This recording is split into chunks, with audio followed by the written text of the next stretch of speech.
Centre for the study developing society CSDS ఓ survey చేసింది. గత 2023-24లో పోలీసింగ్లో ఆంధ్రప్రదేశ్ పరిస్థితి ఎట్లా ఉంది అన్నది. ఇప్పటితో పోల్చుకుంటే అప్పుడు బాగుందని చెప్పి ప్రజలు చెప్తున్నారు.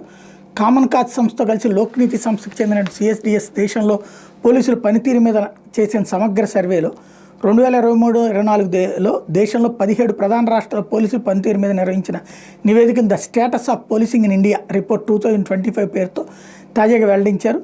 దీని ప్రకారం గతంలో వీళ్ళ లెక్క ప్రకారం ఆంధ్రప్రదేశ్ 2వ స్థానంలో నిలిచింది. కేరళ పోలీస్ శాఖ మొదటి స్థానం సాధిస్తే 2వ స్థానంలో ఆంధ్ర ఉంది.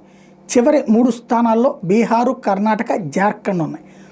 ఓవరాల్గా బాధితుల ఫిర్యాదుల మేరకు అరెస్టులు జరిగేవని, సత్వరం స్పందించి తగు చర్యలు చేపట్టేవాళ్ళని, ఇట్లాంటి కాన్సెప్ట్స్ అన్నీ కూడా తీసుకొచ్చినటువంటి పరిస్థితి. అప్పట్లో తీసుకొచ్చిన సంస్కరణలు. దీన్ని నమ్ముతారా అంటే ఇదే పోలీసులు అక్కడ ప్రభుత్వానికి తాబేదారులుగా వ్యవహరించి చేసినటువంటి దుర్మార్గాలు కూడా మనకందరికీ తెలిసిందే.